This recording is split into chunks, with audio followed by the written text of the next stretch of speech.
Salam kerahiman. Hari ini kita ketemu lagi tanggal 26 Juli. Kita akan baca sama-sama dari diary nomor 952. Itu doanya Suster Faustina. Kita mulai ya. Dalam nama Bapa dan Putra dan Roh Kudus. Amin. Santa Faustina, engkau berkata bahwa misimu tidak akan berakhir karena kematianmu. Dan kami percaya engkau tidak akan melupakan kami. Yesus juga berjanji kepadamu, bagikanlah rahmat-rahmat kepada siapa saja yang engkau kehendaki dan kapan saja engkau mau. Berdasarkan hal tersebut di atas, kami meminta doa syafaatmu Santa Faustina, terutama untuk rahmat yang akan kami butuhkan, yaitu rahmat kesetiaan pada inspirasi Roh Kudus dan menjadi orang yang suci. Tolonglah kami agar percaya pada Yesus seperti yang Engkau lakukan dan memuliakan Tuhan di setiap saat dalam hidup kami. Amin. Dalam nama Bapa dan Putra dan Roh Kudus. Amin. 952. Yesusku, Engkau tahu bahwa kehendak kudus-Mu adalah segala-galanya bagiku.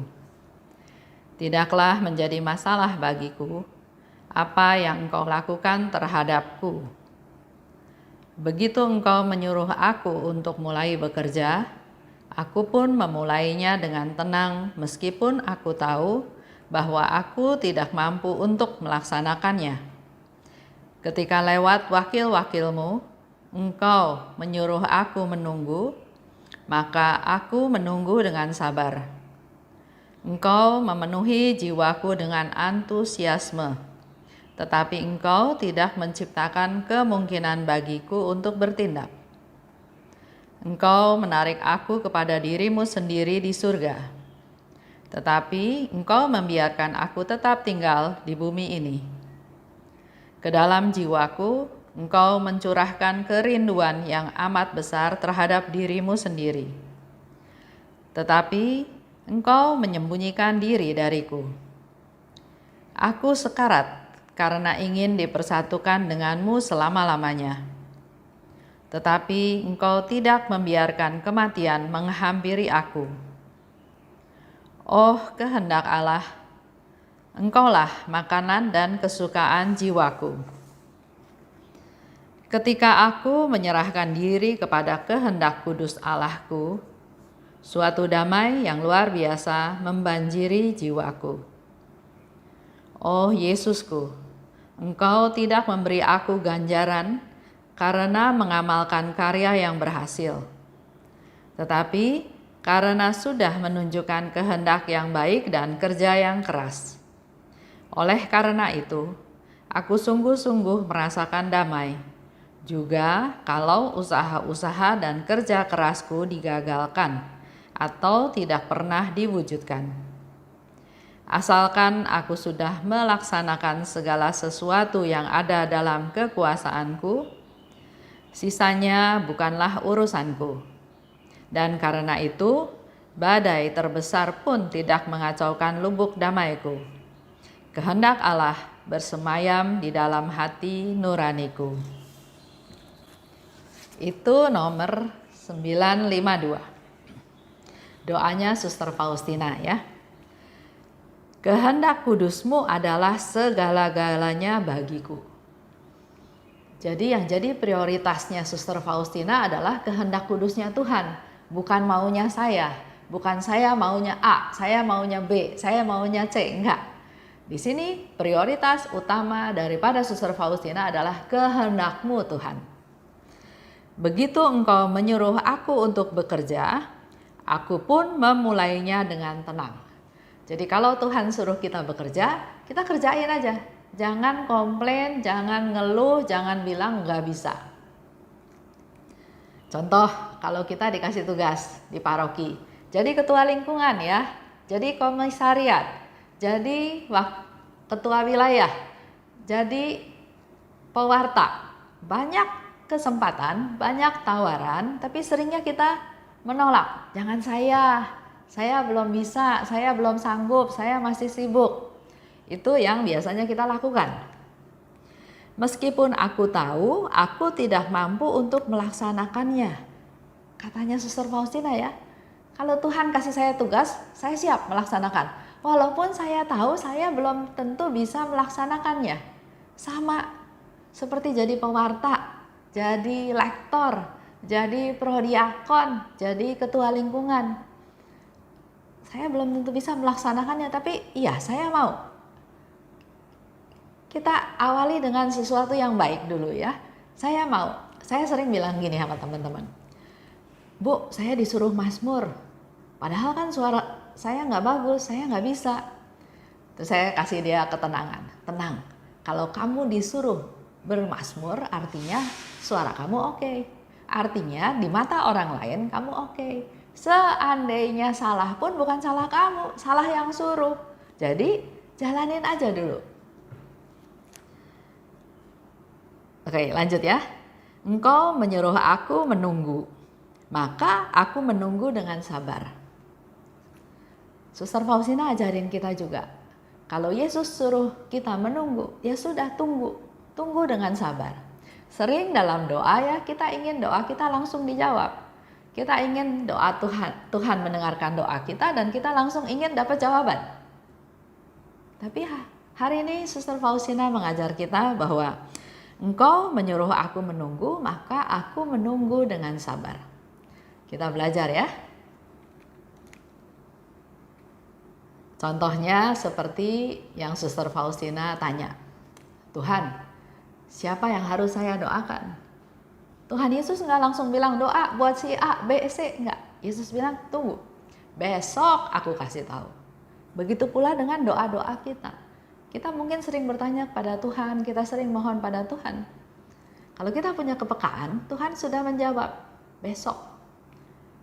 Kamu harus sabar menunggu. Waktunya belum tiba. Nanti akan tiba waktu yang Tuhan adakan. Lanjut ya.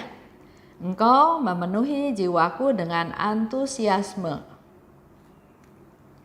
Tapi engkau tidak menciptakan kemungkinan bagiku untuk bertindak. Yesus minta sesuatu pada Suster Faustina. Suster Faustina sangat antusias, bersemangat untuk melakukannya. Tapi kemungkinan untuk bertindak itu enggak dikasih. Contoh ya. Yesus bilang sama Suster Faustina, buat kongregasi baru. Wah, Suster Faustina semangat. Oh, ternyata Tuhan suruh saya keluar dari biara ini untuk buat kongregasi baru. Terus dia bikin rencana apa yang kira-kira menjadi patokan tata cara, peraturan, prosedur di dalam kongregasi yang baru. Dia udah antusias, sudah menyiapkan semuanya. Tapi Tuhan tidak menciptakan kemungkinan buatku untuk bertindak. Karena pada waktu dia bercerita kepada muder, kepala, dia bercerita kepada bapak pengakuan, nggak dapat support, nggak dapat dukungan. Engkau mencurahkan kerinduan yang amat besar terhadapmu, tetapi engkau menyembunyikan diri dariku. Tuhan memberikan rahmat kerinduan kepada Suster Faustina. Rindu ingin ketemu Tuhan, sangat ingin ketemu Tuhan, tapi Tuhannya menyembunyikan diri. Tuhan yang nggak mau ditemuin. Ada sesuatu misteri ya. Dan itu Suster Faustina tanyakan, engkau mencurahkan kerinduan, tapi engkau sendiri bersembunyi. Ketika aku menyerahkan diri kepada kehendak kudusmu, suatu damai yang luar biasa membanjiri aku. Ini satu konfirmasi untuk kita semua. Bahwa ketika Suster Faustina menyerahkan diri pada kehendak Tuhan, ya Tuhan, terjadilah. Kalau harus tunggu, oke, saya sabar tunggu. Kalau engkau menumbuhkan antusias tapi engkau nggak kasih jalan untuk melaksanakan, oke, saya juga terima. Kalau engkau memberikan saya kerinduan tapi engkau sendiri menyembunyikan diri, saya nggak komplain, oke, saya terima. Nah, dengan cara seperti itu, maka suatu damai yang luar biasa membanjiri diriku. Kita refleksi ya ke kehidupan kita sendiri, kehidupan kita masing-masing. Apakah kita sudah berserah seperti Suster Faustina? Kalau kita sudah lakukan itu, pasti ada damai. Damai tercurah dalam hati kita, dalam kehidupan kita. Sebaliknya, kalau belum damai, maka ada kemungkinan ada yang belum kita berserah, pasrah, mengandalkan Tuhan, menunggu apa yang akan Tuhan lakukan. Di sini dikatakan kehendak kudusmu. Jadi kita fokus prioritas pada kehendak kudusnya Tuhan. Apa? Tuhan suruh sabar? Oke, sabar. Jadi kita perlu berserah. Bukan saya lagi yang jadi penentu, dominan, tapi kehendak kudusmu Tuhan. Engkau yang atur semuanya. Dengan begitu, kita akan merasa damai. Engkau tidak memberi aku ganjaran karena mengamalkan karya yang berhasil. Nah, ini perlu kita tahu ya. Di dalam kehidupan sehari-hari, di dalam kehidupan duniawi, biasanya yang mendapat ganjaran itu adalah kalau kita berhasil. Berhasil melakukan sesuatu, berlomba, contoh ya, berlomba, lari, juara 1, dapat medali. Main badminton, juara 1, dapat piala. Dunia menilainya dari sisi keberhasilan itu dari sisi hasil. Di sini Suster Faustina bilang, engkau tidak memberi aku ganjaran karena mengamalkan karya yang berhasil. Tapi karena sudah menunjukkan kehendak yang baik dan kerja yang keras. Jadi Tuhan memberi ganjaran kepada kita bukan karena hasil yang kita peroleh, tapi adalah prosesnya, tahapannya dalam mencapai tujuan tersebut. Contoh, waktu itu komunitas kami mendapat tugas untuk melakukan tugas tatib ya di gereja, di suatu misa. Tugas tatib itu berarti kolektan, tata tertib gereja, juga membawa persembahan. Kami sudah siap-siap, kami sudah bagi tugas ya. Tapi ternyata enggak lama kemudian datanglah kelompok lain ya, yang lebih dominan, yang lebih keren dengan seragam mereka. Dan mereka bilang ke salah satu teman saya, ini tugas kita bukan tugas kamu. Teman saya merasa ciut, merasa wah itu lebih dominan. Jadi akhirnya setelah selesai acara, teman itu komplain. Udah, lain kali kita jangan terimalah kalau diminta untuk tatib. Masa kita dihina, kita tidak dihargai, kita diusir. Kamu kesana aja, kamu ke pinggir aja, ini giliran kita. Persembahan diambil alih, kolektan diambil alih, tatib pun mereka udah langsung tempatin orang-orang. Terus saya bilang ini, niat kita apa? Niat kita kan mau melakukan pelayanan. Jadi kita semua sudah siap datang lebih pagi dengan seragam yang ada untuk melayani. Kemudian ternyata kita nggak jadi melayani karena ada orang lain yang melayani, ada kelompok lain yang melayani. Apakah itu menjadi sia-sia? Iyalah, malu, kita kan kayak diusir. Saya bilang, loh, kenapa harus malu? Kita kan urusannya bukan sama kelompok itu, kita urusannya adalah sama Tuhan. Tuhan suruh kita bersedia, kita siapkan diri, kita mau laksanakan tugas. Tapi karena ada kelompok lain yang mau ambil alih tugas itu, ya sudah, silahkan. Bahkan positifnya, pertama, pelayanan kita pasti diterima sama Tuhan, mungkin sama manusia enggak.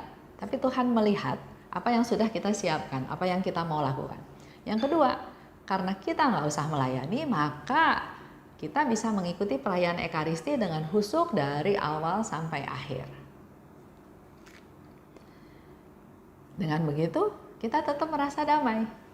Nggak merasa kecewa, nggak merasa dilecehkan, nggak merasa nggak dianggap, kita tetap damai. Walau usaha dari kerja kerasku gagal, Asal aku sudah melaksanakan segala sesuatu yang ada dalam kekuasaanku, sisanya bukan urusanku. Nah, itu yang dikatakan oleh Suster Faustina. Walau usaha dari kerja kerasku gagal, kita kan usaha ya, melakukan sesuatu, kadang berhasil, kadang gagal. Tapi di sini kita mendapat satu motivasi yang bagus dari Suster Faustina. Walaupun usaha dari kerja kerasku gagal, asal aku sudah melaksanakan segala sesuatu yang ada dalam kekuasaanku. Artinya kita sudah melakukannya dengan optimal, mengusahakannya dengan optimal, bukan asal-asalan. Jadi walaupun gagal, tapi saya sudah melakukannya dengan optimal, dengan maksimal, sejauh yang saya bisa, sesuai dengan kemampuan saya, sesuai dengan kekuasaan yang saya punya, maka sisanya bukan urusan saya lagi. Ini juga sempat saya cerita ya, tentang saya ikut kursus karena saya pindah kerja, maka di akhir kursus itu saya tanya, apakah saya masih harus bikin satu semacam tugas atau nggak usah. Karena jawaban yang nggak tegas, cuma senyum, ya sudah, saya pikir saya nggak usah bikin tugas, toh kalau tugas itu hanya sekedar ditukar sertifikat, saya nggak perlu sertifikat. Jadi saya nggak buat tugas itu. Beberapa waktu kemudian saya diajak untuk ikut kursus training for trainer. Saya udah bilang, saya nggak punya sertifikat. Dia bilang nggak apa-apa, ikut aja. Ketemu lagi sama yang berkuasa. Saya bilang saya nggak punya sertifikat loh, tapi dia cuma senyum-senyum juga. Ya sudah, akhirnya saya ikutan, selesai. Ternyata saya nggak lulus. Ada satu orang sesama ya, murid ya, dia bilang, gila, kalau Esther aja nggak lulus, gimana dengan saya? Maksudnya, udah bagus seperti itu, karena dosen pengujinya, dia kasih saya 2 jempol. Nah, ungkapan itu membuat saya juga semakin yakin, harusnya saya lulus, tapi kok nggak lulus? Diproses, sampai ketemu dengan beberapa pihak yang berwenang. Terus saya kasih contoh, karena ada satu ibu marahin saya, udah tahu nggak lulus, ikut-ikutan gitu kan. Terus saya kasih contoh sama dia, Bu, seperti contoh mau naik bis kota ya, kendaraan umum. Saya tahu bayarnya 1.000, tapi waktu saya stopin kendaraan itu, saya bilang saya mau ikut ke sana, tapi saya cuma punya uang 500. Harusnya kan nggak boleh masuk. Kan terserah si supir.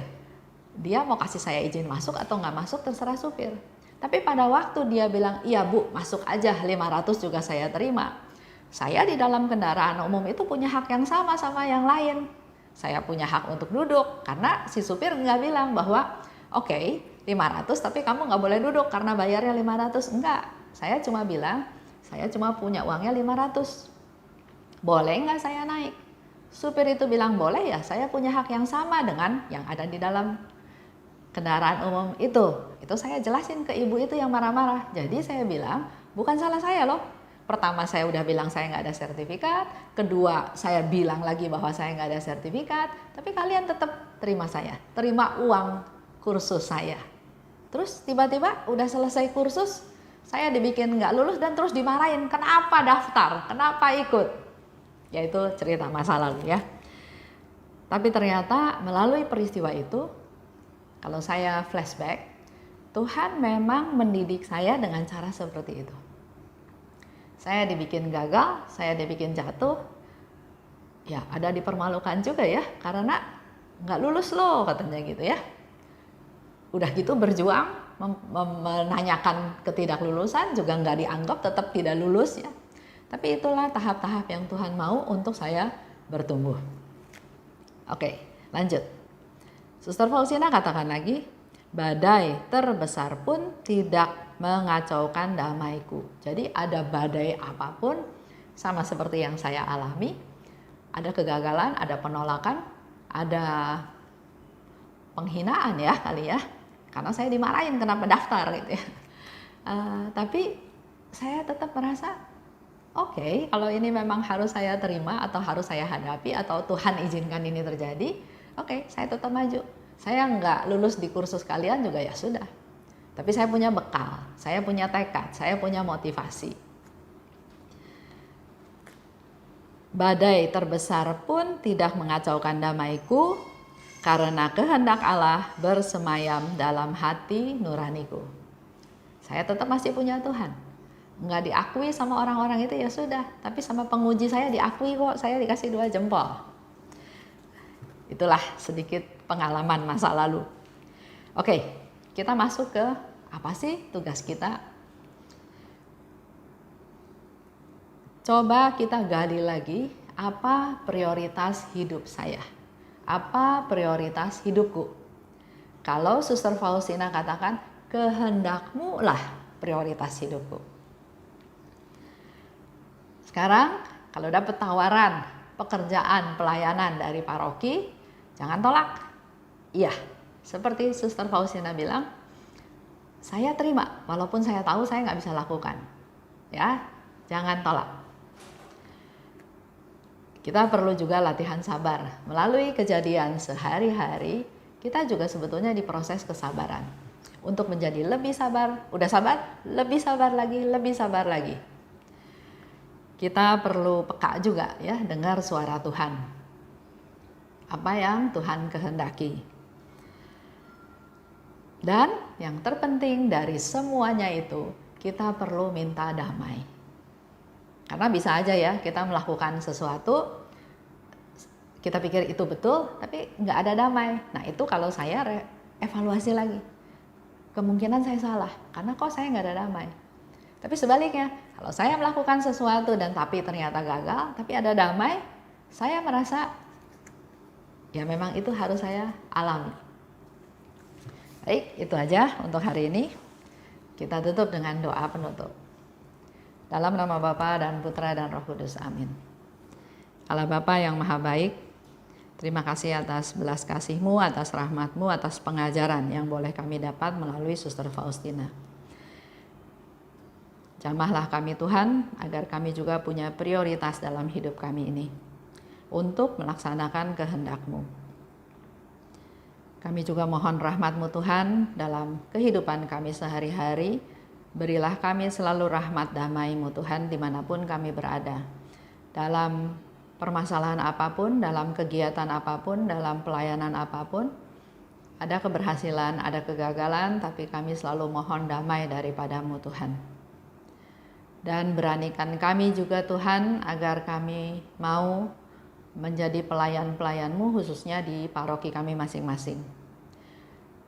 Jauhkan kami dari segala kendala, ketakutan, kekhawatiran untuk tidak mampu melakukan tugas-tugas tersebut. Hari ini kami belajar dari Suster Faustina, dengan antusias dia menerima tugas itu walaupun dia sendiri tahu dia tidak bisa melakukannya. Karena kami punya Tuhan, kami tahu Engkau ambil kelemahan kami dan Engkau beri tukar dengan kekuatan-kekuatan daripada-Mu sehingga kami mampu untuk melaksanakannya. Terima kasih Bapa, dalam nama Tuhan kami berdoa dan bersyukur. Amin. Dalam nama Bapa dan Putra dan Roh Kudus, amin. Salam kerahiman.